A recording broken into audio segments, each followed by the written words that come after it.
Hi, my name's Dave Hooper. I want to tell you a story that began with an innocent question. Back when I was just a regular guy, I'd been a career entrepreneur with some successes and failures. In other words, by this point in my life, I'd been humbled. But we were okay financially, my wife had another son on the way, and life was pretty good. That was February of 2011, which was the last normal month I'd ever have. That's when I first took a closer look at 9/11 and found something astonishing. Something that would change my life. This is the story of how one simple accidental question came to be, and how it led to another, and then another, becoming a research obsession that crashed my belief system and drove my marriage, relationships, and sanity to the brink of disaster, and how out from that brink came my awakening. You can't write or talk about it, you just have to see it to believe it, and that's why this film was born.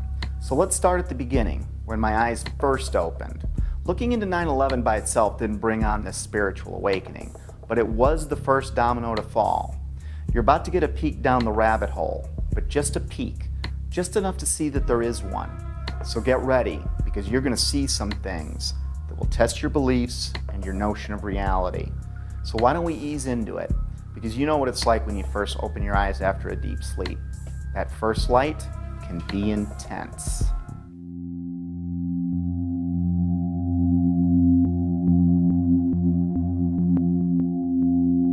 My awakening began with a simple question. It occurred as I watched a familiar clip of President Bush on the morning of 9/11. I didn't realize it then, but this question was about to change my life. Bush is sitting at Booker Elementary School in Sarasota, Florida at 9:05 a.m. when White House Chief of Staff Andrew Card whispers into the president's ear. A second plane has hit the second tower. America is under attack. That first question was, why didn't the Secret Service get him out of there immediately? They didn't know how many planes were hijacked yet or what their targets were. There were actually 8 planes that were hijacked. We had 11 reports of hijacked aircraft. There were thousands of planes still flying. As many as a dozen planes were reported hijacked at one point. And it was no secret the president was there. The school visit had been made public on September 7th, 4 days prior to 9/11. How could anyone be so sure hijackers weren't already on the way? Yet there he lingered, even after 2 more flights were confirmed hijacked, Flight 77 and Flight 93, the Pentagon and Shanksville planes respectively. Somewhere I saw a story claiming the president's camp didn't want to scare the kids at the school, and that's why he stayed, which I found hard to believe. Well-trained professionals are going to risk the balance of power in the world to spare the feelings of a few kids who routinely practice fire drills anyway? Well, I guess the answer was yes, because Bush stayed until 9:34 a.m., a full 29 minutes after it was known we were under attack. Think about that. That would have been 29 grueling minutes for everyone, especially those assigned to protect the president, wondering if some hijackers gotten ambitious, maybe changed their plans in the last few days after the school visit was made public. I guess someone high up in the president's camp must have known or thought they were safe. I mean, what else could it be? But how could anyone have known that? It had me thinking, but it wasn't a huge deal. I was more intrigued by the type of people I came across who also had similar questions about 9/11. These weren't conspiracy theorists as I pictured them. These were people in government, aviation, civil defense, architecture, science, engineering, and the military. I decided to look further. I still had no idea the impact this would have on my life. I started by refamiliarizing myself with the incident, or I should say set of incidents. Of course, we all remember the second tower being hit, but I hadn't put much thought into the other parts of that day. And soon after looking, I was reminded that there were several incredible events on 9/11. I put almost no thought into the particulars of that day for 10 years. But that was about to change. In chronological order, the official version goes like this. 4 planes were hijacked by 19 mostly Saudi Arabian terrorists who then flew or attempted to fly those planes into 4 U.S. buildings: World Trade Center 1, World Trade Center 2, the Pentagon, and the U.S. Capitol. 3 of them were successful. American Airlines Flight 11 hit the first tower, the North Tower, at 8:46 a.m. United Airlines Flight 175 hit the South Tower at 9:03 a.m. American Airlines Flight 77 hit the Pentagon at 9:37 a.m. At 9:59, the South Tower collapsed after burning for less than an hour. At 10:07 a.m., United Flight 93 crashed in a field in Shanksville, Pennsylvania. Then at 10:28 a.m., the North Tower collapsed. And I barely remembered that a third building at the World Trade Center, Building 7, collapsed at 5:20 p.m. to close out the day. The National Institute of Standards and Technology, more commonly known as NIST, backed up the official government version that intense fires weakened the steel and caused all 3 buildings to fail, including Building 7, which oddly enough was not hit by an airplane, nor was it exposed to jet fuel, which is what I thought melted the towers to get that progressive collapse started. And you had that intense heat probably weakened the structure as well.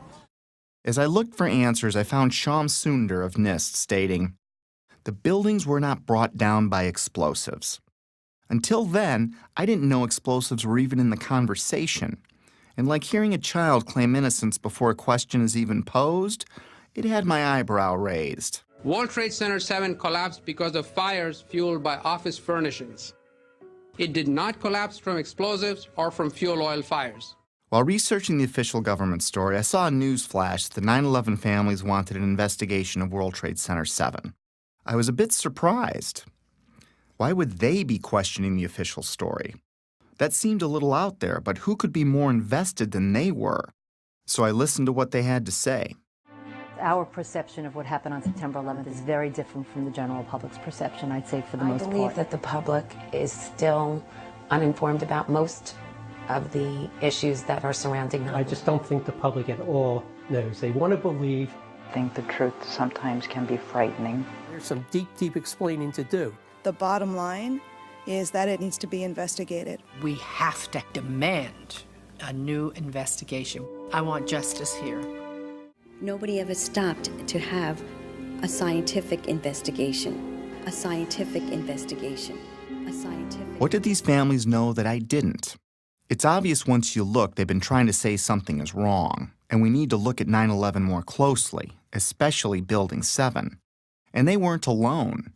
I found an endless sea of organizations, rallies, websites, books, and films about that day, but I never really heard about any of them on the evening news. The families and many others were pointing to World Trade Center Building 7, the last one to collapse. I wanted to research what was so special about Building 7. We were only a few days away from launching my new business when I shared with Betsy that I didn't think there was any harm in pushing it back a bit so I could look into Building 7 for myself. This news, combined with the controversial nature of what I was looking into, was met with less than enthusiastic support by my wife, even though she tried to hide it. It was understandable. Remember, our baby was due in a few months, and I was suggesting changes, but they weren't too big and she was okay with it, so I moved forward. And that's how it began. I didn't know it then, but I set us on a course that would lead our marriage to the brink of disaster. But that hadn't happened yet, so let's pick this back up at Building 7. Here are some basic facts. World Trade Center 7, which was located in downtown New York City, is sometimes called the Salomon Brothers Building, but is most commonly referred to as Building 7. With construction beginning in 1984, it benefited from many modern advancements in building technology. It was a 47-story, steel-framed, fireproof skyscraper standing 550 feet tall. It was 300 feet from the nearest tower, the North Tower, or about a football field away. Even though it was one of the largest buildings in Manhattan, it looked small next to the Twin Towers. In September of 2001, Building 7 would have been the tallest building in 33 states.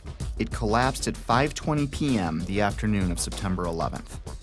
Even though Building 7 was not hit by an airplane, The official explanation for all 3 buildings that collapsed was that intense fires weakened the steel, resulting in total symmetrical building failure. The official story goes on to state that in Building 7, column 79 gave out first, starting a progressive failure of the remaining columns, which allowed the building to fall almost as fast as a bowling ball would into its own footprint. If a building that size accidentally collapsed on any other day, it would have been as famous as the Titanic sinking. Yet according to a 2006 Zogby poll, 43% of Americans never even heard of Building 7. Building 7 housed the CIA's largest station outside of Washington, D.C. It also contained the Secret Service's biggest field office. The IRS, Department of Defense, and the SEC also occupied entire floors. The mayor's emergency management bunker was located in the building, but ironically, it wasn't used that day. The rest of the tenants were primarily banks such as Solomon Smith Barney, which occupied the top 17 floors. Many government and SEC documents for cases primarily against Wall Street banks, but also including WorldCom and Enron, were destroyed, crippling the investigation into thousands of cases. At this point, I didn't think anything was too far out of place. I'd come across a few strange things, but I wasn't thinking conspiracy or anything like that. I did, however, find it a little odd that falling debris could set off a chain of events, ultimately turning Building 7 into a pile of rubble. However, I really didn't understand the physics involved, at least not yet. But I didn't need to understand physics to find it pretty strange that the whole building would crash through itself. I've played with Legos. Tip over? Maybe. But to pile drive through itself didn't make sense. At least the Twin Towers were hit by planes, but no plane hit Building 7. Sometimes it's easier for me to tackle complex issues with simple metaphors, so I thought of a stove. Then I imagined what kind of materials would I need to add to the fire so that all 4 legs would collapse simultaneously, and I couldn't answer it. Better yet, let's say I stacked 10 stoves on top of each other, and then I welded them together to better represent any of the buildings that collapsed that day. Now I go and light, let's say, the 7th stove up on the stack. What could cause the 7th stove's legs to give out simultaneously and cause every other stove below it and above it to break apart into tiny pieces, crashing to a pile of rubble in a few seconds? And how could that happen 3 times in a row? After breaking it down, I felt a little pit in my stomach for the first time, but I assured myself that I must be missing something. With that said, it was time to take a crash course in high-rise fires. It seems that high-rise fires are more common than I thought. I found hundreds of them. According to a 2011 report by the National Fire Protection Association, there are an average of 110 fires each year in buildings over 13 stories tall. According to the report, between 2005 and 2009, there were 550 high-rise fires. Of course, there are many more all throughout history, but let's talk about some of the more startling ones. Sao Paulo, Brazil, the Joelma building, 1974. Sparked by an electrical fire, the residential building burned twice as long as the Twin Towers, yet it stood. The underlying structure wasn't even weakened. In fact, it's still in use today. The MGM Grand, which is now Bally's in Las Vegas, Nevada, caught fire in 1980, killing 85 people. It's had a few facelifts and ownership changes, but the structure underneath was never compromised. It's still in use today. Los Angeles, California, 1988. What was then called the First Interstate Bank building burned for 3.5 hours. No structural failure at all. In fact, an insurance company moved in, and today it's known as the Aon Center. In 2004, the Parque Central building in Caracas, Venezuela, the country's tallest building, burned for 17 hours. The facade was repaired, and it is in use today. Philadelphia, Pennsylvania, One Meridian Plaza, 1991, burned for 18 hours. It stood. Beijing, China, the Mandarin Oriental Hotel, burned for 6 hours in 2009. It stood. Chechny's tallest building burned for 7 hours in April 2013. It stood. Dubai, Moscow, Zurich, and on and on. I was starting to see a trend. Fires don't melt steel or cause buildings to collapse. The World Trade Center has itself burned many times with no structural failure or weakening. Some significant dates include February 13, 1975, when the 9th to the 14th floors burned for 3 hours. No damage or weakening of the structure was recorded. The fire began in an electrical wiring closet on the 11th floor. Some fire department officials and building officials here say that there's no chance the World Trade Center could become a type of towering inferno. And in 1993, it survived a bomb detonated in a highly vulnerable area with no structural damage caused by the fires that resulted from the explosion. There was, of course, damage from the bomb, which had to be repaired. But through it all, the towers have always stood. Sometimes buildings do collapse because of structural failure, but it's usually a design problem or earthquake damage or a controlled demolition. Buildings don't come down because of fire, but when they do collapse, they tend to tip over and stay connected. After reviewing hundreds of fires, I could find only 3 occurrences of fire bringing down a steel-framed high-rise in all of history, and all 3 were on 9/11. High-rise buildings simply do not collapse due to fire. Collapse of World Trade Center 7 was primarily due to fire. But there's a problem.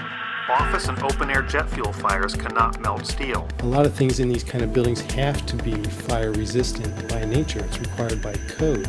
So there really isn't a whole lot of fuel in there to begin with. The National Institute of Standards and Technology said that the maximum air temperatures was about 1,800 degrees or 1,000 degrees colder than what's needed to melt steel.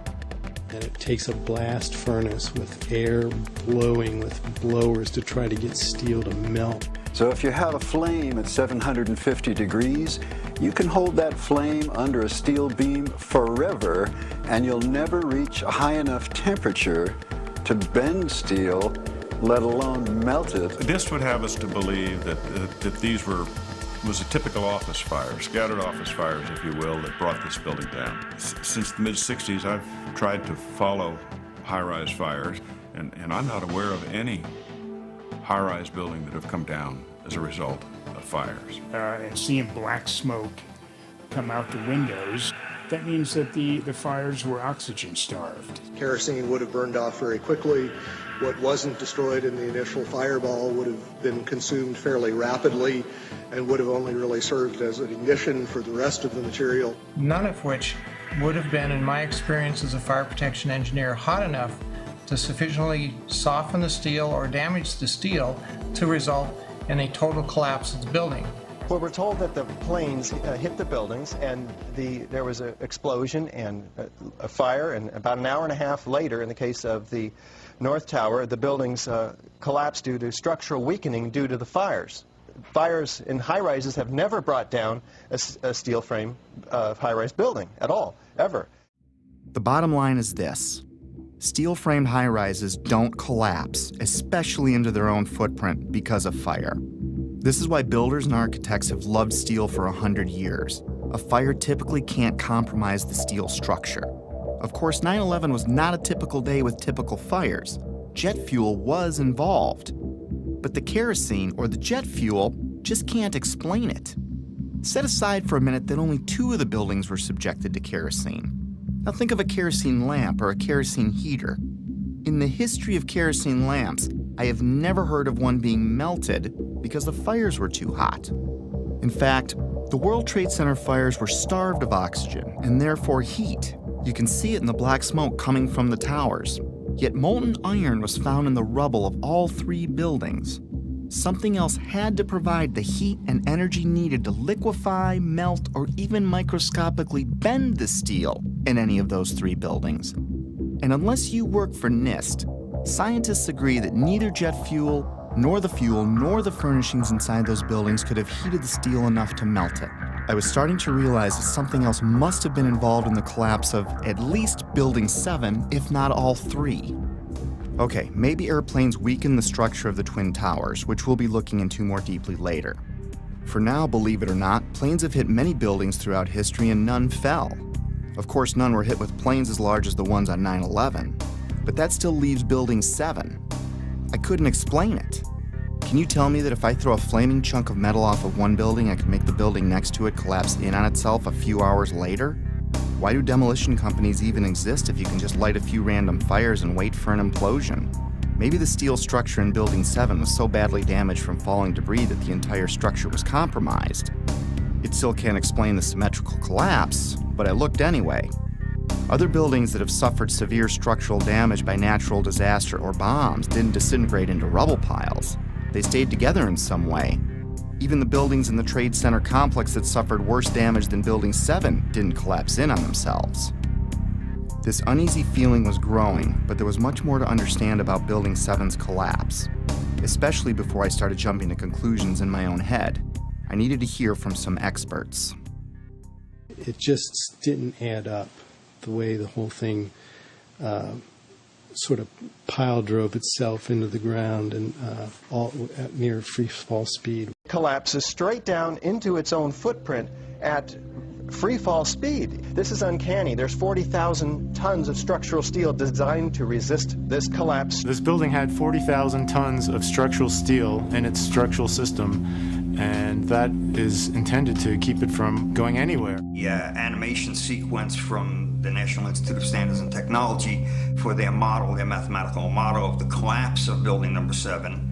And they have the inside members that one column gave way, which they claim resulted in the collapse of all the surrounding members, and then this precipitated a global collapse.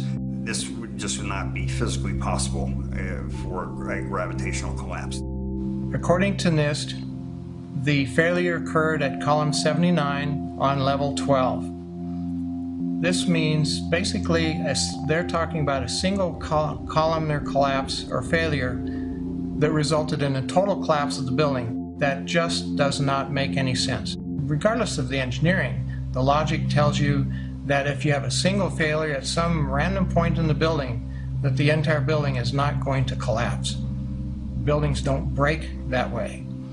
The story that just a few columns can cause a synchronized global collapse, an implosion, is, well, that's just nonsense. The exterior columns on the outside as well as on the inside at the bottom would have to be severed almost at the same time. The building would want to topple over. It would want to bend over that weakened area and topple over sideways. What we saw the structures came straight down upon itself.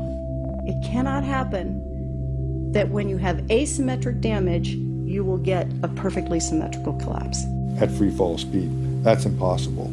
That's a violation of the fundamental law of physics that says that for every action, there's an equal and opposite reaction. If you took a billiard ball and dropped at the height of the Twin Towers, and you just merely stopped it and started at every floor in free fall, it would take over 1.5 minutes to reach the ground. The buildings were down in 10 seconds. Buildings just don't behave like that. If floors fall, they tend to fall and are braced by the floor directly beneath it. And there's some delay there.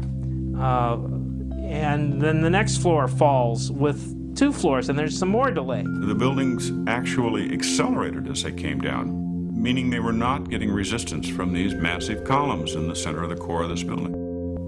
And when it's all finished, the outside walls from the lower floors are piled one on top of the other right in the middle of the building.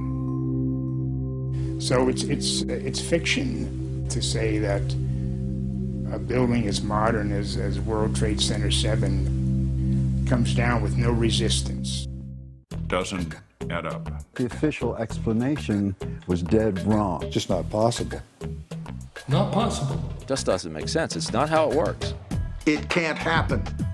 Never before in history. It just can't happen. Well, that's just nonsense. And that cannot happen. Couldn't happen. It's fiction. There's definitely much more going on than just fire. This was a controlled event. The symmetry is the smoking gun. In short, the evidence is clear. We are witnessing not the collapse of a building, but its demolition. At the time, I was thinking, wait a minute. My heart was pounding, my adrenaline was flowing, and I had a knot in my stomach. You know, the collapse never looked right to me, but then again, I never really thought that it defied the laws of physics. My imagination started to run wild.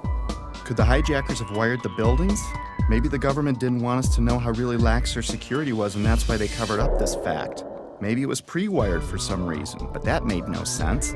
If it was a controlled demolition, it would explain how much of these buildings were reduced to ash. It would explain why the towers fell after burning for only an hour or so. It would explain why they imploded instead of tearing apart. It would explain why they all fell at close to free fall speed.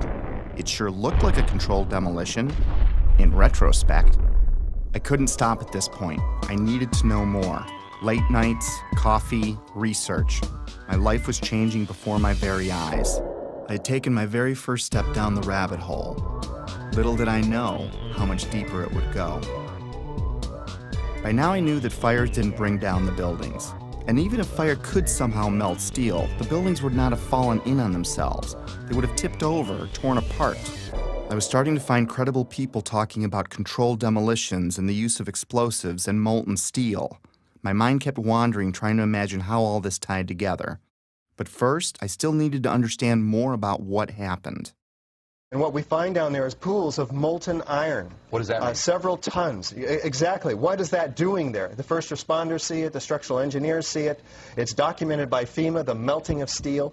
Normal office fires is what's supposed to have brought these buildings down, along with jet plane impacts. But jet fuel and office fires don't produce molten iron or molten steel. It doesn't begin to melt until 3,000 degrees. At one point, I think there were about 2,800 degrees. See the stuff he's pulling out? Yeah. It's red hot. 8 weeks later, we still got fires burning. The concept of molten iron is very important here. In order to get molten iron, you have to reach unbelievable heat levels. It takes much, much more energy than you could find with any combination of burning office furniture, jet fuel, or gravity. Molten iron can be an indication of the use of thermite. Thermite, thermate, and nanothermite are super hot burning substances used by the military that can cut through steel. It can supply its own oxygen so it can burn underwater. It would explain how fires burned at ground zero for 3 months even after the area was flooded. So thermite would also explain potentially the fact that the fires could not be put out at ground zero. The fires lasted for quite a while. The fires were finally put out on December 13, 2001, just over 3 months after 9/11, making it the longest burning building fire in recorded history. They burned underwater for much of that time. These fires were a big question mark. But first, it was time to take a closer look at NIST. They are the scientific agency backing the official version of events as most Americans know them. I was hoping they would curb my growing anxiety. Instead, what I learned about NIST made my heart sink. To understand NIST, you need to understand the relationship to explosives. They have vehemently denied that there were any. Not only did they not check for them, they state that none were used. Plain and simple. In fact, they have gone to unbelievable lengths to prove that explosives, or even the evidence of explosives, like pops going off, did not exist. Some people might call it incompetence. Others might call it selling your soul. NIST concedes that they found no evidence for explosives. So then we asked them, well, did you look?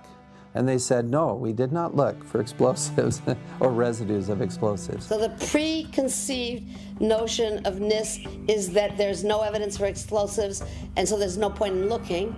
That is the most unscientific thing that you can possibly think of, not to look because you don't expect to find evidence, and in fact the evidence is overwhelming. NIST computed what they claimed would be the minimum loudness of an explosion that could sever column 79 with a single blast. Then they claimed no observers detected explosions as loud as their predictions. This size blast would have produced an incredibly loud sound that was not recorded on videos of the collapse nor reported by witnesses. On the basis of this artificial threshold of interest, they swept aside all evidence of actual explosions and concluded that no explosives contributed to the destruction of the building. We did not find any evidence that explosives were used in the collapse. Is that a secondary explosion? Yes, it was. That was the Yeah, definitely secondary explosion. Secondary explosions, sometimes described as pops or booms, are mini detonations apart from the primary explosion of the plane impacts. These types of explosions are routine in a controlled demolition. They were heard in all 3 buildings long before any collapsed. Like, it sounded like gunfire, you know, bang, bang, bang, bang, bang, and then all of a sudden, 3 big explosions. That sound was not picked up by any of the videos or witnesses that we have talked to. You heard explosions, like ba-boom! We just heard one more explosion. That's about the fourth one we've heard. CNN is now reporting that there was a third explosion at the World Trade Center. Equally unempirical is the treatment by NIST and Popular Mechanics of reports of explosions before and during the collapses. Both documents pretend that there were no explosions. Secondary explosion. We've got numerous people covered with dust from the secondary explosion. Okay, you get the point. Why was NIST denying these explosions? Why are they a big deal? Well, those explosions are a strong sign of a controlled demolition, but they're not proof positive of one. If it was a controlled demolition, there would be other signs like misfired explosives and particles in the dust. So their preferred method of dealing with this problem was to ignore or even deny the reports.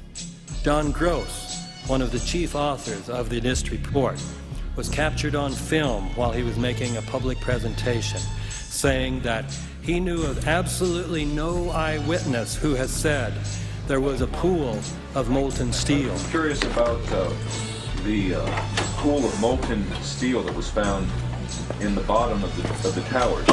First of all, let's go back to your basic premise that there was a pool of molten steel. I know of absolutely nobody, no eyewitness who said so. Get down below and you see molten steel. Molten steel running down the channel rails. Like you're in a foundry. Like lava. Volcano. The fires got very intense down there and it actually melted beams where it was molten steel that was being dug out. Underground, it was still so hot that molten metal dripped down the sides of the wall from Building 6. The premise that there was a pool of molten steel. I know of absolutely nobody, no eyewitness who said so, nobody who's produced it. I was on the site, I was on the steel yards, so I don't know that that's so. Then I was at the site 2 weeks after it happened with Governor Pataki, right? And they had to cease digging that day. You know why? They were finding pockets of molten liquid metal. In an office fire, you cannot generate enough heat to melt steel. And yet we have evidence of molten iron in the microspheres, in the rubble pile, and the metal pouring out of the side of the tower. About 7 minutes before its final destruction, almost an hour after the plane hit, molten metal was seen coming out of the northeast corner near the 80th floor. What was going on here? These guys at NIST are the official version. Office and jet fuel fires can reach about 1,600 degrees under ideal conditions, but NIST said that the fires burned at 1,800 degrees, which they claim was just enough to weaken and bend the steel, which led to complete failure of each building's infrastructure. But that still leaves us more than 1,000 degrees short of molten metal, which was found all over Ground Zero. They denied that molten metal existed, and they denied that witnesses heard secondary explosions going off. Even the NIST computer animation of Building 7's collapse is inaccurate, showing the outer structural walls crumpling in instead of coming straight down. The NIST report, on which Popular Mechanics and much of the press has relied, is not a scientific report. It is a political document. We need to have an investigation of NIST themselves. I believe that the reports that came out are not true. So the fact that NIST says that is absolutely, in my opinion, it's criminal. NIST wasn't looking for the truth. They were trying to hide it. But why? Were they asked to falsify their findings? I didn't think they came up with this on their own. When I see John Gross fidget and blush as he states there was no molten metal, I see a man that is doing what many of us do when we don't tell the truth. It's basic human nature. My feelings at the time were like the moment you catch your significant other in a lie. Maybe there's an explanation, but your heart is racing until you get some answers. And if something like that's ever happened to you, you may understand needing to know more, but not wanting to know more, if that makes sense. Was there more evidence of a controlled demolitions besides explosions? And where did the molten metal come from? I needed more before I could get my head around this. I took a deeper look into all the buildings, the airplane strikes, and the possibility of planted explosives. Mostly, I was looking for something to explain away this growing pile of problems. I was looking for answers that could reduce my growing anxiety. Instead, I would fall further down the rabbit hole. By now, Betsy was about to give birth. The idea of putting the business off for a week had turned into a few months. and I couldn't help from talking about my findings all the time, even though Betsy asked me to tone it down. She needed more from me as a husband and father, and I needed more from her to preserve my sanity. Then my dad died, and 8 days later, my son was born. I was all over the place. This prompted my first break. I was in a very strange place, grieving my dad and celebrating my son, while digesting this new information that no one wanted to discuss. What I'd been working on was no secret to my whole family, and everyone seemed pretty relieved when it looked like I was re-entering my normal life. I was enjoying the family and starting to talk about business again, which made Betsy happy. And I wasn't talking about 9/11 anymore, which made Betsy even happier. But just when things were getting back to normal, I started getting a feeling, an urge to get back into it. It kept growing and I couldn't explain why I had it. I tried to ignore it, but I couldn't. And like an addict that fell off the wagon, I was back at it like I'd never left. I still wasn't certain what brought down Building 7, but I was pretty sure it wasn't fire. And it certainly wasn't an airplane since it wasn't hit by one. Maybe a look at the Twin Towers could shed some light on this. Most skyscrapers are built on steel or concrete frames, which is a grid of columns and beams that goes all the way through the building. The World Trade Center was different. It was what engineers call a tube structure. It was a very, very strong mesh of steel. There's a large central rectangle in each of the towers that contained 47 columns, and these columns basically were the primary structural support of the building. These 47, 48 columns are essentially the superstructure of a battleship. They're essentially a suspension bridge. There's no way that burning kerosene can ever affect these in the least, if only because of the radiator effect. The minuscule possibility that fire somehow brought all three buildings down was gone. My only hope was that airplanes could have destabilized the buildings somehow. It didn't explain Building 7, but I was trying to give the official version every possible chance to be right. Let's look at the best documented impact that day. At 9:03 a.m., United Flight 175 hit the South Tower. The majority of the jet fuel burned off in the initial explosion, but maybe there was an explanation for the collapse in the plane impacts themselves. The first interview I came across was of Frank DiMartini, the construction manager of the World Trade Center. The building was designed to have a fully loaded 707 crash into it. That was the largest plane at the time. The building probably could sustain multiple impacts of jetliners because this structure is like the mosquito netting on your screen door. The jet plane is just a pencil puncturing that screen netting. It really does nothing to the screen netting. But the largest aircraft flying today, at least commercially, the 747, fully loaded, is on the order of 300 tons. So if you think about a 300-ton element crashing into a building that's been designed to carry 13,000 tons, you can see that an aircraft crashing into the World Trade Center would probably not do anything. We designed the buildings to take the impact of the Boeing 707 hitting the building at any location. But the plane had already hit. And what I noticed was the lights were still on in the lobby. That led me to believe that the plane never got to the core columns because the feeds for all these transformers feeding all the light and power in the towers were adjacent to the core columns. Those aircraft and those fires could not cause those buildings to come down in that way. The idea that airplanes could have destabilized the buildings never made much sense to me. The Twin Towers were like a solid iron rod coming out of the ground, supported by another steel building surrounding it. Let's use another metaphor to clarify what I mean. Let's assume a stop sign is like one of the towers. The post is the core and the thin shield of the sign is the Trade Center's outer mesh. If you shot a bullet through the stop sign, the bullet would go through the outer shell and the inner steel core that holds it up. Is the structure weakened after the event? Is it possible for the sign to implode in on itself, partially turning to dust? Does it matter if it was a flaming bullet that exploded on impact? Could the sign ever collapse in on itself? The plane impact still can't explain the near free fall speed of all three collapses, but I had to look. So if it wasn't fire and it wasn't airplanes, then it wasn't natural. Maybe I needed to look for things that can make something like this happen. And holding off on the who and the why, for now, one step at a time. And it's my expert opinion. As a demolition expert, I was trained by the best the U.S. government has. I served 3 years on Underwater Demolition Team 12. 2 years I was attached to SEAL Team 1. And when I look at the buildings and how they fall and the way they fell, they couldn't have come down without being assisted in some manner. The only way that a building can accelerate as it collapses is by having pre-engineered, precisely timed, and precisely placed explosives. In other words, controlled demolition. The collapse of the building was caused by controlled demolition. In fact, the evidence shows very strongly that there were explosives used in the way the buildings came down. We started running floor by floor instead of popping out. It was like if they had detonated.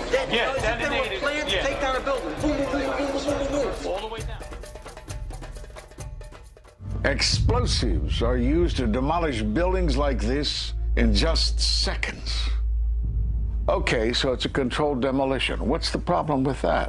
Let's just think about this. Controlled demolitions cannot be engineered and rigged in a day. It takes months. And therefore, this event must have been planned in advance. Controlled demolition is used to bring unwanted buildings neatly down into their own footprint. It's part science and part art. Through the placement and synchronization of many different types of explosives, demolition companies can control how and when any building falls. Some are brought down or pulled in a plain Jane fashion, and others as a pyrotechnic show for an active audience. There are many more, but let's look at 8 typical signs of controlled demolition. We've already covered a few of them. We know the buildings fell at near freefall speed and the collapses were symmetrical. Anyone can see that with the naked eye. We already established people heard explosions, but it was confusing to me. And of course you're going to hear loud noises as a building collapses. This needed further investigation. By now I was only going to trust my own eyes when it came to researching 9/11. I think it's too important an event to let someone else tell you what to believe about it. But I'm getting ahead of myself. There are 118 documented testimonies of explosions heard from firemen and other first responders alone, which took a court order to be released, and that doesn't include the maintenance employees or regular tower workers. After analyzing locations and timestamps, I broke explosions into 3 categories. Impact synchronized booms were explosions seemingly timed with the plane strikes in the seconds before and after the collisions. Pre-collapse pops were explosions heard all over the buildings from the time of the first plane impact until Building 7 fell. The final booms and crackle are the main body of explosives, which are detonated over the span of a few seconds, leading up to and through the collapse. It seems that explosives went off in different parts of the Trade Center when each plane hit. William Rodriguez, a 20-year maintenance employee of the Trade Center who was decorated for saving many people that day, was in the building when the first plane hit. Let's hear what he and a few others had to say about a subterranean explosion coinciding with the first plane hit. It was a huge explosion that came from under my feet, meaning that it came from the sub-levels between B2 and B3. And there was a huge explosion at the top of the building. You could hear the difference from the bottom and all the way through the top. They were having coffee in the World Trade Center when the first plane struck. And all of a sudden it sounded like, I don't know where the subway is, but it sounded like a subway collision, a bomb. Just get out of the tunnel and the blue. The subway tunnel? Yeah. Yes, I was right there. I was down in the basement, came down, all of a sudden the elevator blew up, smoke. I dragged the guy out, his skin was hanging off, and I dragged him out, and I helped him out to the ambulance. What that man is describing sounds like an explosion, not jet fuel dripping down elevator shafts, as stated in the official version.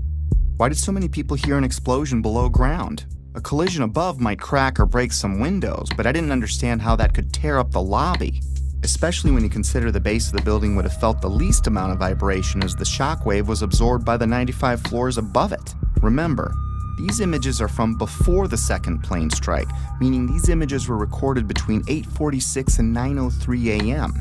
The only thing that had happened so far is a plane impact around the 95th floor of this building.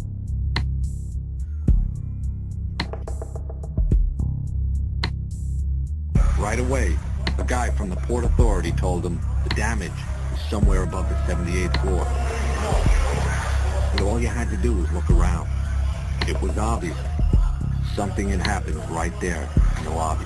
FDNY fireman John Schrader, whose engine company 10 is across the street from the Trade Center complex, arrived at the first tower hit, the North Tower, within 10 minutes of the impact. We came down, it looked like a bomb went off in the lobby. You know, it wasn't from the jet fuel. No way. The ladies that are with me were in the World Trade Center in the first building and escaped through the lobby, where they report they believe there was a bomb in the lobby. The bomb hit the lobby first, and a couple of seconds in the first plane hit. I mean, I know of people that got killed in the basement. I know of people that got broken legs in the basement. People that got reconstructive surgery because the walls hit them in the face. At the time, I was actually in the subway heading towards the World Trade Center right around Franklin Street. And after the first explosion, the subway station started to fill with smoke. The subway cars started to fill with smoke, and the subways actually stopped. With so many people talking about the explosions at street level, it would make sense that early reports had the FBI and others looking into bombs at the base of the buildings. Apparently what appears to happen was that at the same time two planes hit the building, that the FBI most likely thinks that there was a car or truck packed with explosives underneath the buildings, which also exploded at the same time and brought both of them down. Reason to believe that one of the explosions at the World Trade Center may have been caused by a van that was parked in the building that may have had some type of explosive device in it. I spoke to the chief of safety for the New York City Fire Department. He received word of the possibility of a secondary device, that is another bomb going off. There was another explosion which took place. According to his theory, he thinks that there were actually devices that were planted in the building. Jenny Carr was recording a business meeting near the Trade Center at 8:46 a.m. on 9/11 when we hear the basement explosion. 9 seconds later, we can hear the first plane hitting the North Tower.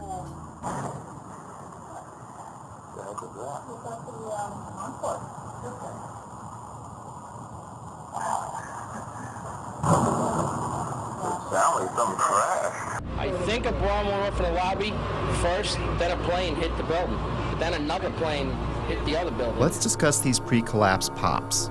From a distance, they sound like pops, but they're actually pretty powerful. Hundreds of secondary explosions were reported at various times prior to the collapse of all three buildings. In a controlled demolition, these bangs are shaped charge explosives blowing out beams before a collapse. They can be programmed to go off hours or seconds before an implosion. These were mostly reported as secondary explosions by the first responders and reporters.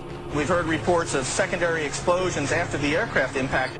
Then somebody said that they saw an airliner go into one of those towers. Then, I don't know, an hour later than that, we had that big explosion from much, much lower. I don't know what on earth caused that. Here, hold on. You want to call your mother or something? You gotta get back. The final booms and crackle are like the grand finale of a fireworks show. In a controlled demolition, the vast majority of the explosives are set to go off in an ordered fashion over the span of a few seconds as the building collapses. Depending on distance, this can sound like a rumble, booms, or crackling. That feeling that there was something else, that there may have been something else that brought those buildings down. There was a lot of talk there in New York of another explosion prior to the collapse of the first building. We could hear a rumble, which was about 5 seconds long, preceding the actual collapse, and then a boom when each of those towers collapsed. In this footage, which has been slowed, you can see white smoke emanating from the ground floor before the collapse wave arrives. It's an unsteady camera, but keep in mind whoever recorded this was running for their life. It was like watching a stunt car explode before it crashes at the bottom of the cliff. In this image, recently released by a Freedom of Information Act request, police department photographer captured an explosion originating at the base of the South Tower, just before the first tower collapsed. The explosions and shockwave before Building 7's collapse were captured in different ways. We're watching the building actually because it was on fire. The bottom floors of the building were on fire, and we heard this sound that sounded like a clap of thunder.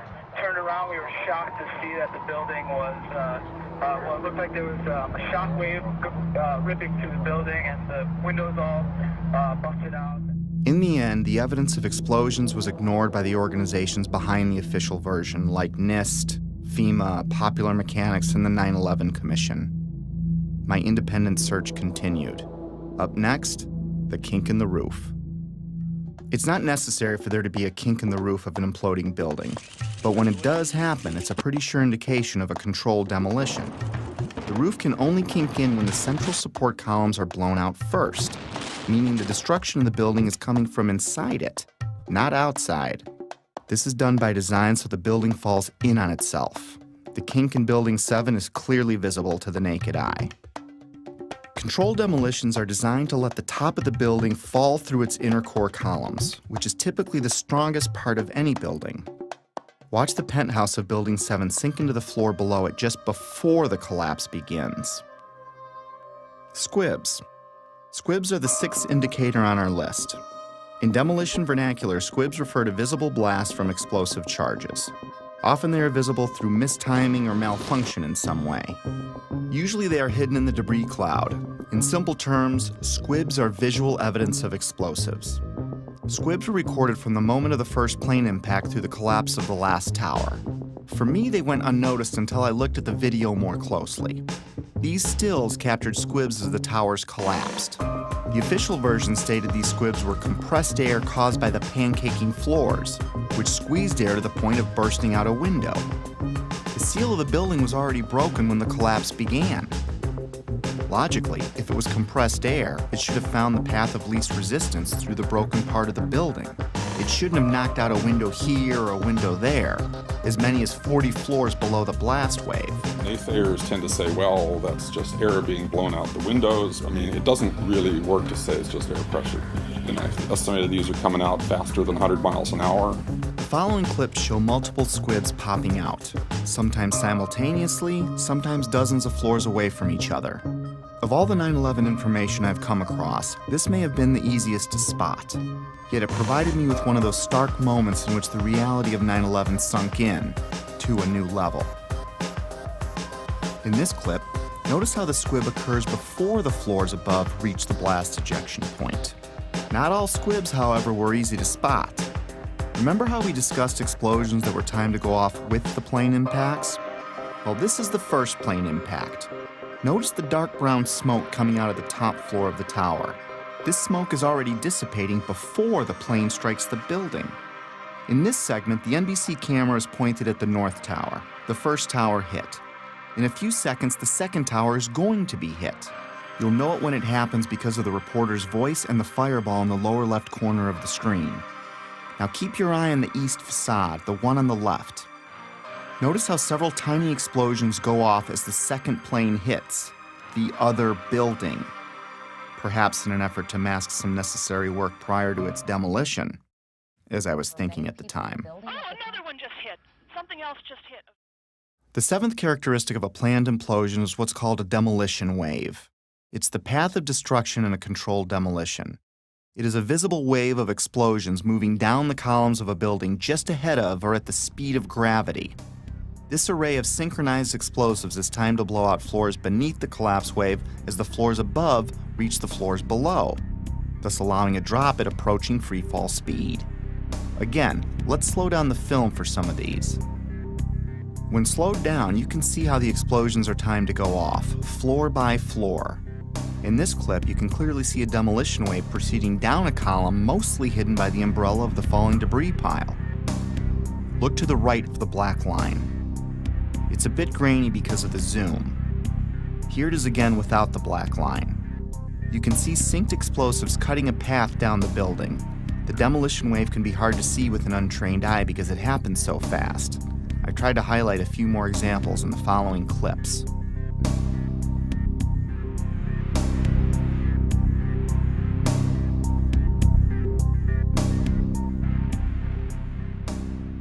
Often buildings being demolished will have a mesh around them to keep projectiles from shooting away. In the case of the Twin Towers, there were thousands of pieces of steel jettisoned out much further than they could have if it were a gravitational collapse. Some pieces were ejected laterally over 600 feet. Some of these pieces weighed several tons. Let's listen to what a few experts had to say on the topic. Window mullions and things went up and out. That kind of stuff can't happen with just pure air pressure of floors getting sandwiched together. Large multi-ton beams were hurled hundreds of yards laterally. Gravity works vertically, not laterally. The fragments which are being, which is coming out of the tower, obviously being kicked out by an explosive action. And here it is trailing white smoke the whole time. It really is indicative of some kind of explosion. I'm no physicist, but if this was a gravitational collapse, there is no way that multi-ton beams can land 2 football fields away. I've lived in high-rises my whole life, and I've dropped things off my balcony, things like shoes and computer monitors. All they do is fall straight down. Even aerodynamic items like plates never ended up across the street. In some of these clips, you can see projectiles actually propelled upward, forming an arc. If this were a gravitational collapse, pieces could not be shot upward. And consider the pieces we see. The small pieces weigh a few pounds and the biggest pieces weigh several tons. In this clip, a multi-ton steel box column had so much lateral force that it pierced the building across the street. To give you an idea of its size, here you can see a construction worker standing at the base of the box column being installed. If I can't chuck a shoe more than 150 feet from the 50th floor of my building, how much force do you need to get a multi-ton steel girder to triple that? I could pretty much rule out a gravitational progressive collapse with the physical dynamics I'd seen with my own eyes. And I found it ironic that the only part left standing was the base of the building. Even though the whole building landed on it, it was the only part of the building whose columns did not become dismembered. Perhaps that says something about the difficulty in wiring the atrium of the towers.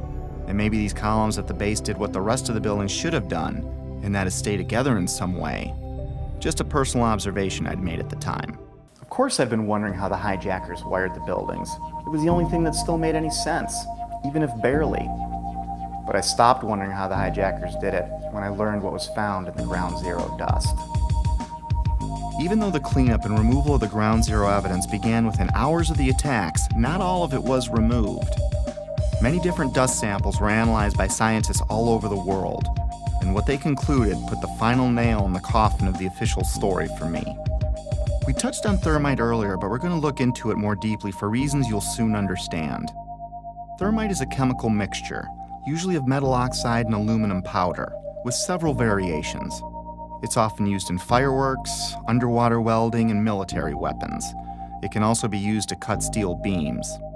When thermite is detonated, it leaves traces of itself in the debris, like perfectly round microscopic spheres of iron, and unexploded thermite itself, both of which were found in the Ground Zero dust. The fact that explosive residue was found in the dust didn't surprise me, at least not by now. I already knew in my heart it was a controlled demolition. What rocked me was the type of thermite found.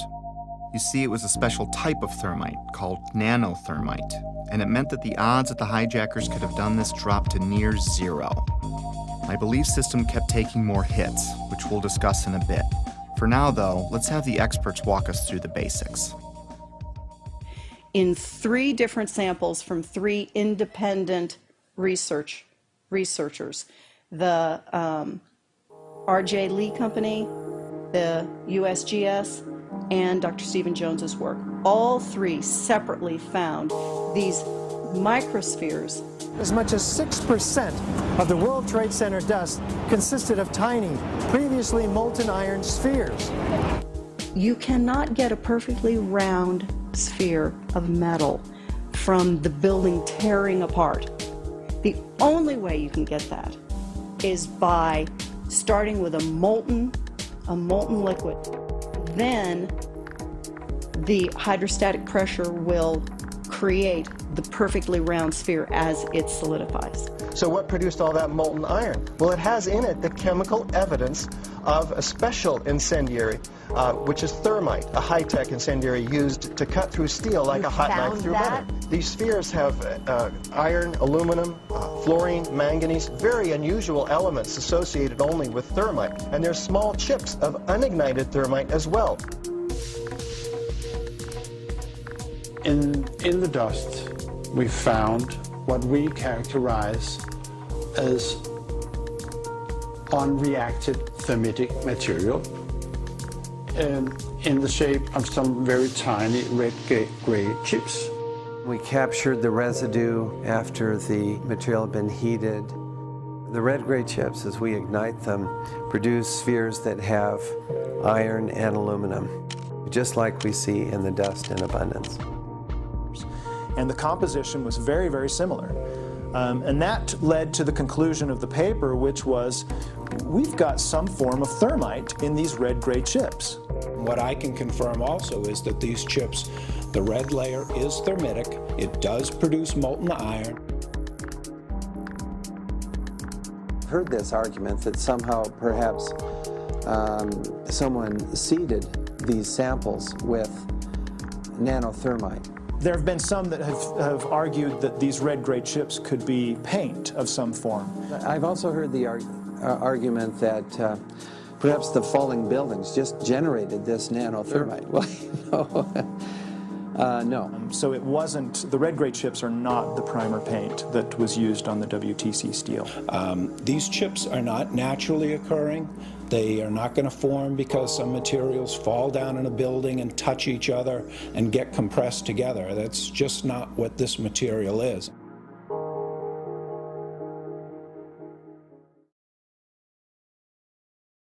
What we have found is a modern version of thermite, which we call nanothermite, which is produced in a different way. It is not just two powders being mixed. First of all, the iron oxide grains are uniform and approximately 100 nanometers across. That's very tiny, much smaller than a human hair. The aluminum occurs in plates that are about 40 nanometers across. I have no idea how to make those. I mean, this is a high-tech material, and it's embedded in a carbon-rich matrix with order. These red-gray materials have very orderly sheets containing aluminum. This is a material that is made up of nano-sized particles that are all very uniform, very symmetrical. The aluminum appears in thin platelets about 40 nanometers thick. It is the small size of the particles involved in this material that allow us to characterize it as nanothermite. These really are sophisticated materials and probably only developed in a laboratory.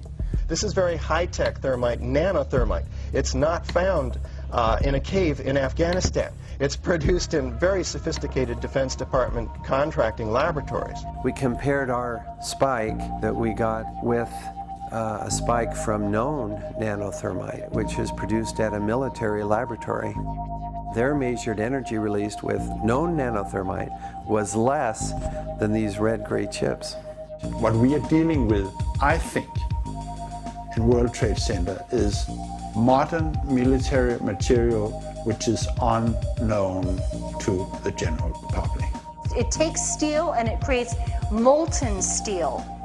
So it takes beams of steel and it turns it into molten steel, and it just everything underneath just sinks into the ground like what you saw. And it is a special U.S. military grade weapon. So the military uses it for a number of different applications. Okay? It is a military grade weapon. It's not something you could make ever. I was pretty astonished at how deep this rabbit hole was getting, even though I still had no idea what I was in for. Of course, by now, I had to acknowledge this was a planned demolition, unless I wanted to lie to myself. Maybe you can explain squibs, but how do you explain explosions or the molten steel? And if you explain that, how do you explain the rate of fall or thermite in the dust? I had to face facts. No matter what my heart wanted to believe, these buildings were wired to blow, plain and simple. But it wasn't until understanding how nanothermite is made and who has it that I considered, for the first time, that someone other than the hijackers had to be involved. And as scary as it was to consider, it might even be homegrown. Hundreds of questions kept flooding in.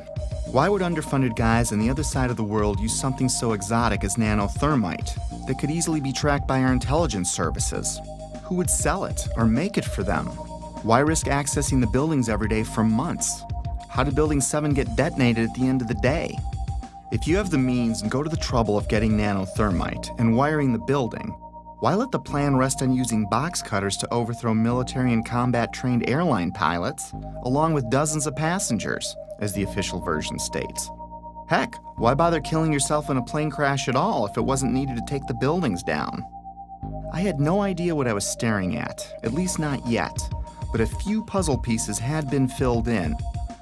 I knew that the buildings were brought down by controlled demolition, military thermite was used, NIST was being used to sell a lie, and someone wanted us to think that planes had caused this. I kept replaying the event in my head over and over, assimilating each new piece of information as I discovered it. And like a retreating army, my line in the sand about what could have really happened kept moving further and further back, and getting closer to home. But I was on a mission, and I was obsessed to find out the truth. Researching late every night was disrupting my home life again, and my wife still didn't see eye to eye with me about 9/11. Back then, she still believed the official version, but she hadn't seen what I had. For a time, she even thought I was losing it. For a time, I wondered it myself, because I was coming across things I had a hard time believing. My former dismissive, conventional thinking self was fading away as my eyes continued to open, causing changes in my belief system and further destabilizing our home. It was harder than ever to drop the subject. Rifts were developing in other relationships too. I was angry at everything and everyone, from God to the government to anyone that didn't want to hear or believe what I had to say. I became a bit reclusive as I dug deeper. If the building was wired, lots of people had to get past security every day for a while. Remember when I said I lived in high-rises my whole life? Well, I worked in them too. And there is no way you can access buildings like those without the building security knowing. Lots of equipment had to be brought in. Authorization forms would need to be filled out. There would be drilling and pounding and dust in the ventilation ducts. Whoever was coming in would need a plausible reason to be there. They would need access to the elevator shafts. They would be taking incredible risks each day unless they had permission to access the guts of the building. Anybody who's ever watched a building being demolished on purpose knows that if you're going to do this, you have to get at the under infrastructure of a building and bring it down. The columns could have been set up with explosive devices during the off-hour operations of the building by elevator company personnel. It wouldn't be a problem once you gained access to the elevator shafts. How about an elevator modernization, which we know was going on the 9 months prior to 9/11? There are people who noted that the elevators were locked in turn and that there were guards placed at these locked elevators during the modernization. And in the case of a steel frame building, that means we load them with RDX cutting charges, which are loaded with individual delays, sometimes as many as 2 to 3 different delays on a given floor. I was sick to death of the dust which was appearing on the windowsills. It was dirty grey and very, very noticeable in that week leading up to 9/11. There were workers throughout the World Trade Center that had access to the hoistway, which is immediately adjacent to the core columns and beams in the building. The fact that there were visitors, like engineers of some kind, wandering around the floors, carrying toolboxes and cables and so on. We're talking about several tons of nanothermite and ordinary thermite. One would have to have access through security.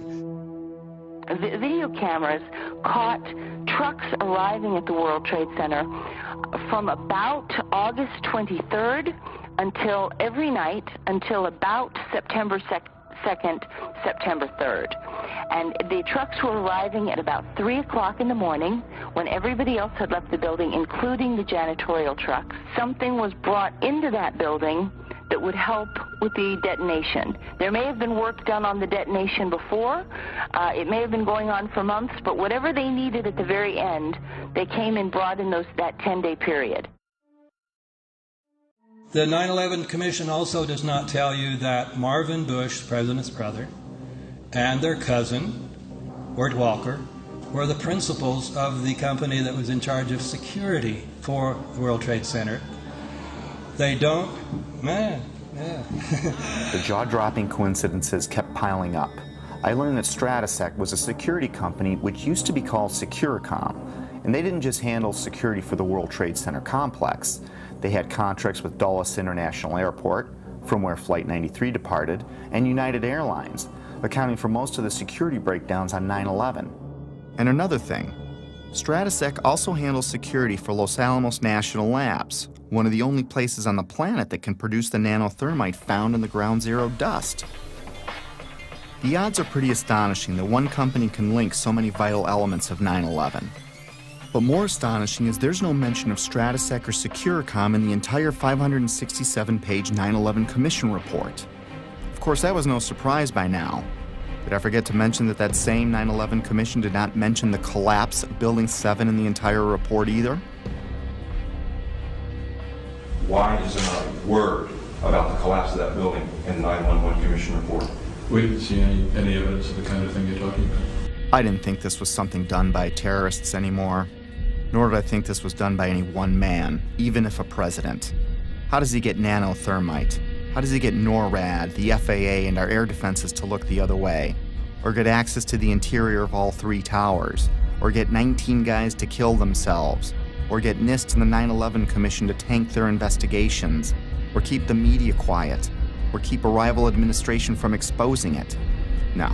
This seemed much bigger than even a president, and impossible for a man on the run. If someone like me with no budget or staff can find something clearly wrong with Building 7's collapse, how could an entire government commission fail to mention it in their report? Something big and strange was coming into view, seemingly coordinated and almost invisible, like 1,000 more puzzle pieces dumped out before me. I couldn't see the bigger picture yet, but I knew there was one, and it involved powerful elements of our world. This reminded me of a quote that struck me in Woodrow Wilson's book, The New Freedom. He writes, "Some of the biggest men in the United States in the field of commerce and manufacture are afraid of somebody, are afraid of something. They know that there is a power somewhere so organized, so subtle, so watchful, so interlocked, so complete, so pervasive, that they had better not speak above their breath when they speak in condemnation of it." I wondered if we were talking about the same thing, so I continued my research. I didn't even need to remind myself I was falling down the rabbit hole anymore. I was now fully expecting to see the unexpected. Remember the opening chapter, The Dog That Didn't Bark?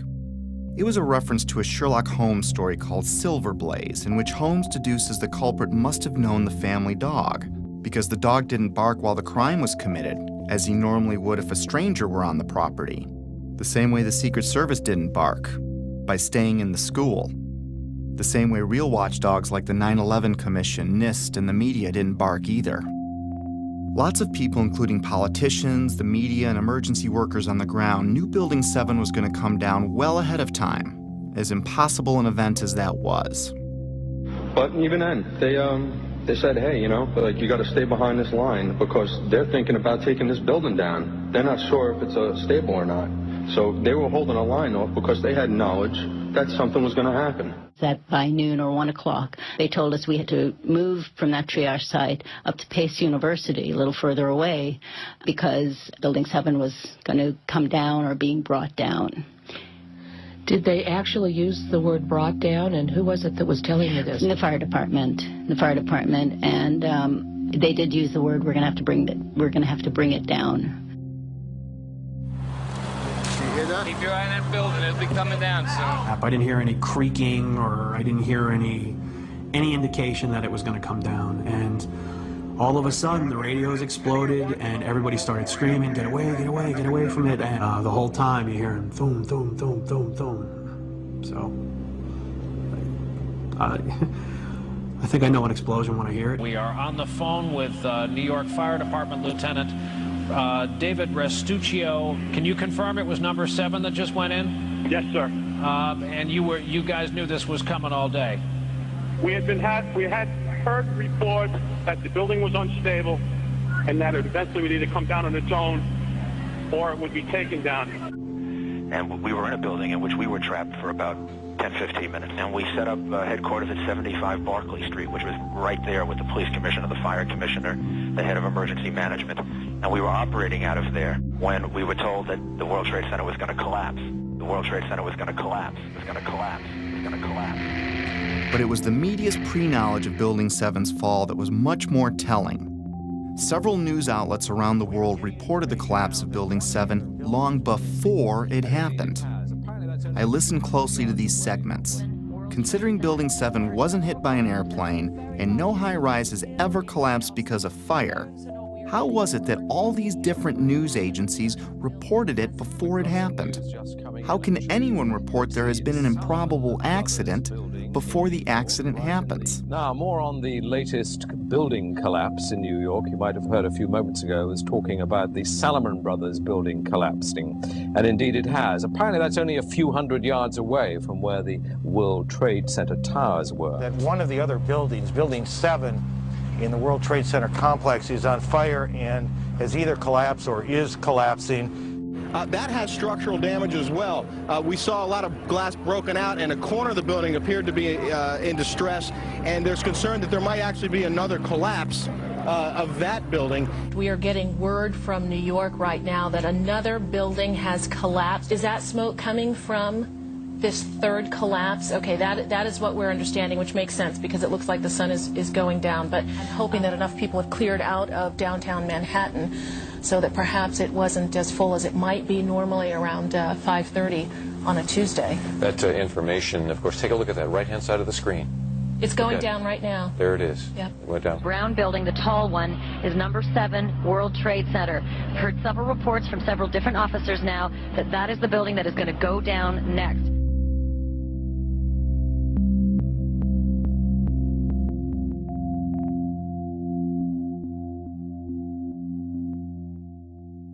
The media has played an important role in shaping the official story, even to this day.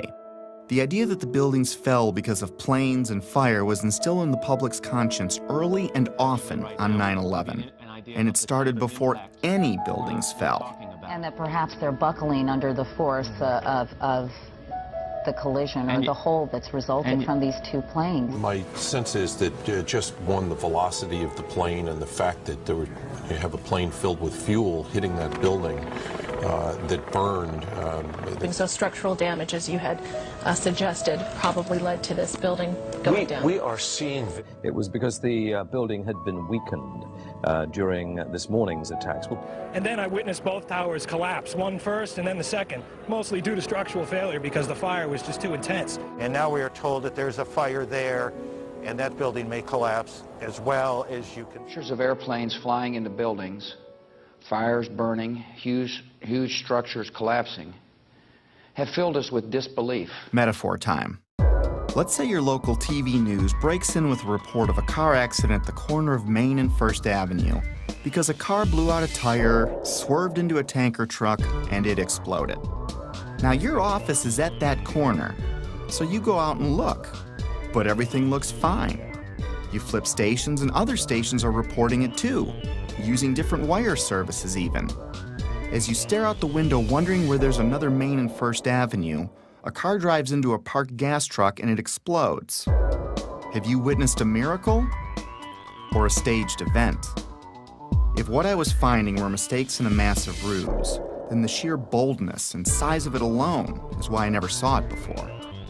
It reminded me of a quote often attributed to Joseph Goebbels, the minister of propaganda for Hitler's Nazi Germany, who stated that, "If you tell a lie big enough and keep repeating it, people will eventually come to believe it." I found a pattern of bullying, intimidation, and belittling of anyone asking valid questions, which did nothing to soften my growing anger, even though I had no idea to where or to whom it was directed. We're not buying it. Okay, you don't have to buy anything. You're American. You want to be a nut, you can be a nut. Anybody who thinks that 9/11 was carried out by the government isn't a truther. They're idiots. I'm merely saying it is wrong, blasphemous, and sinful for you to suggest, imply, or help other people come to the conclusion that the U.S. government killed 3,000 of its own citizens, because it didn't. How big a lunatic do you have to be to watch two giant airliners packed with jet fuel slam into buildings on live TV, igniting a massive inferno that burned for 2 hours, and then think, well, if you believe that was the cause? These people are idiots. They're mentally ill. They should be treated with respect. It's an insult to people who are victims of 9/11 and their families. You know what? It wasn't an inside job. We can see the planes. The planes hit the building. It wasn't a controlled demolition, and the buildings came down. And it just is beyond bizarre. Yeah, and you are a nutcase, Building 7. 9/11 was an inside job. Oh, get a life. Get a life. 9/11 was an inside job. You're like the guys who think that the space aliens kidnapped Elvis or something like that. That's where you are. I didn't think it was an accident that every question is uniformly dismissed. I couldn't find a familiar journalist that seriously entertained these obvious questions that anyone would have. Could I really be onto something that the media couldn't see? Or were they trying to keep me from seeing something they did? Most reasonable people would question the official story after seeing what we've seen. So I switched my focus to independent news sources, outside the mainstream. No, they're not well-funded, slick, or glitzy. Most are just regular people or sincere journalists trying to expose the truth about something in their corner of the world. One such man was Bill Cooper. I found him early in my 9/11 research. At the time, I couldn't explain how he predicted what you're about to hear. Bill Cooper spent his life in the intelligence community. He rose to the Office of Naval Security and Intelligence, serving on the intelligence briefing team for the Commander-in-Chief of the Pacific Fleet. He held several top security clearances. After the military, he developed and operated the largest civilian intelligence agency in the world. The world's largest and most successful civilian intelligence gathering operation in the world, which makes me privy to an awful lot of information that none of you will ever see. In other words, he was very credible. The following clip is from his radio program, The Hour of the Time, which aired on the night of June 28, 2001, 76 days before 9/11 happened. A CNN reporter found Osama bin Laden, took a television camera crew with him, went into Osama bin Laden's hideout, interviewed him and his top leadership, his top lieutenants and colonels and generals in their hideout.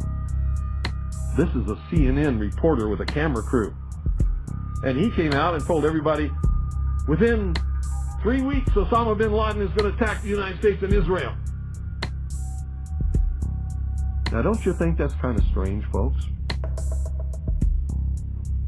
You see, because the largest intelligence apparatus in the world, with the biggest budget in the history of the world, has been looking for Osama bin Laden for years and years and years, and can't find him.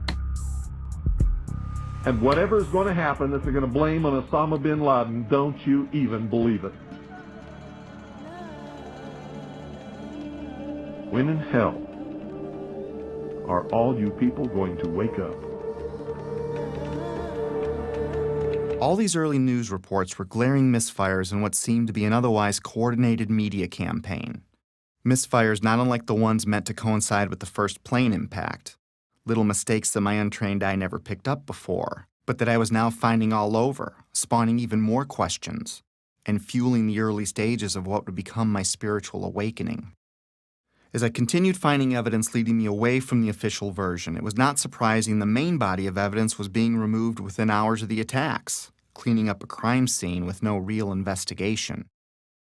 Because what they did immediately after 9/11 was they started removing the steel, the debris from Tower 7 and all the towers immediately. 400 truckloads per day of material were taken away from the World Trade Center site and sent to China for recycling. There were laws violated in the destruction of that evidence. I was starting to believe that things like the immediate cleanup were probably no accident. And to discover what was really happening, I'd need to find the ones behind the cleanup and the coordinated media and NIST and FEMA, the Federal Emergency Management Agency, which in another huge coincidence arrived at New York for a training exercise on Monday, September 10th, the night before 9/11, which is convenient as they oversaw the cleanup of Ground Zero. To be honest with you, we arrived on late Monday night and went into action on Tuesday morning. And not until today did we get a full opportunity to work. Over time, it got easier to find puzzle pieces, like the following testimony by Norman Mineta, the Secretary of Transportation in 2001, who was with Vice President Dick Cheney in the morning of 9/11. And like so much other important information, this interview would also be left out of the 9/11 Commission report. During the time that the airplane coming in to the Pentagon, there was a young man who would come in and say to the Vice President, the plane is 50 miles out, the plane is 30 miles out.